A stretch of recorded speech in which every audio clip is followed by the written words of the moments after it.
I'm no Just Pearly Things fan. I don't support that. I ride with my people 100%.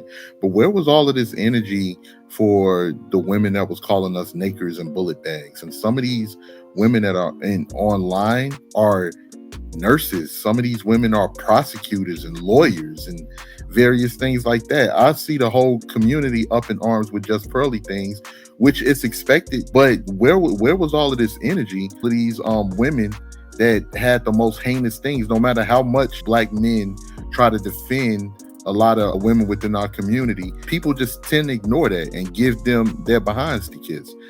Most of the people ignore it. Most of the black men here, truth be told, when Umar got embarrassed on Fox Soul, a lot of the pro-blacks ignored that. They kept that hush hush. There's actually a lot of black men that backed up Cynthia G. Like, I'm very confident that out of them subscribers, at least 10 to 15% of those are black men. And they know what she says. Truth is, Cynthia G isn't even the worst of them. There's a lot more that they say a lot worse stuff. This recent controversy surrounding Just Pearly Things has brought a lot to the surface.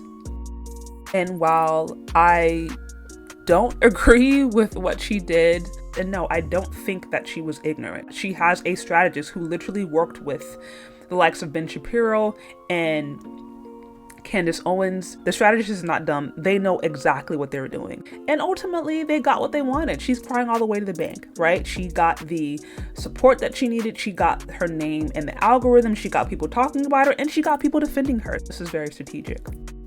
But with that said, the issue is when black women, in particular, when we go and we want to try to pull this pro-black card or pro-black warriors, we have to start to look at our track record. And a couple of months ago, when black women were really coming against Miss Pearly Things, my initial feedback and my initial pushback was, hey, you're not in a position to even criticize her when you want to sleep with her brothers.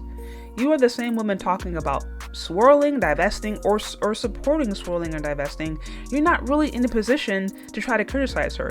You're wearing her hair. You're trying to get weaves just like her. You're not really in a position to criticize her when these areas in your life are unchecked. And so now fast forward, this thing's happened. She made a mistake, or she actually made a calculated move, however you look at it. The same issue still is apply. And the fact that you have these men bringing up Cynthia G, I don't think that this changes the severity of what was done on the end of Just Pearly Things, but it does bring to question how black women have a whole lot to work on. And quite frankly, I think what the evidence is showing is that we're really not at a place to be trying to hold anyone accountable, because quite frankly, we have our own things that we need to be holding ourselves accountable. Now, of course, you have the Crimson Cures who has been calling out the likes of Cynthia G, right? You have the Danica Maries. You have some of those content creators out there who have tried to be pretty consistent of addressing the things that have been harming black women. Unfortunately, those women are the minority. And when you have misandrist ideas, racist ideas even, that we as black women are promoting or supporting, or at the very least, we are quiet about, then nobody's going to take us seriously when all of a sudden we get offended because a white woman said something racist or a white woman said something that was offensive. They're not going to take us seriously because our track record hasn't shown that we are consistent. And so this to me is what makes this scenario incredibly complicated. If the community was in a strong place, there were strong families, there was a strong respect between men and women, this would be a totally different conversation. We probably actually wouldn't be having this conversation. Things would be a lot more synergized, and this would have been quickly addressed and move on. But what these kinds of scenarios reveal are weaknesses. And quite frankly, weaknesses that other communities are able to capitalize off of for their own gain.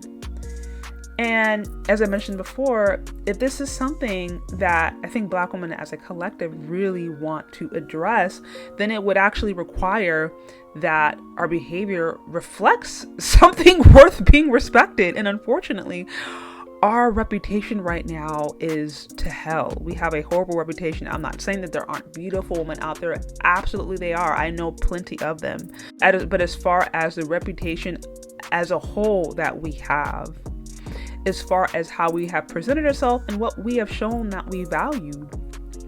The fact that you can have a Cynthia G that hasn't received nearly as much smoke. If anything, she's received a lot of support and she's been justified. If that's the case, then you cannot be surprised when a white woman comes and says something that is disrespectful to you or to your community. You can't be surprised when your complaints are not taken as seriously. Not because what the person says was right, but because in other areas you've been shown to be a hypocrite. And I think that is the really difficult thing about this entire scenario that has been hard for Black women to face. But what do you think? Do you agree or disagree? Let me know. Leave your questions, comments, concerns in the comment section below. Thank you so much for listening if you've gotten this far, and we'll talk later. Bye.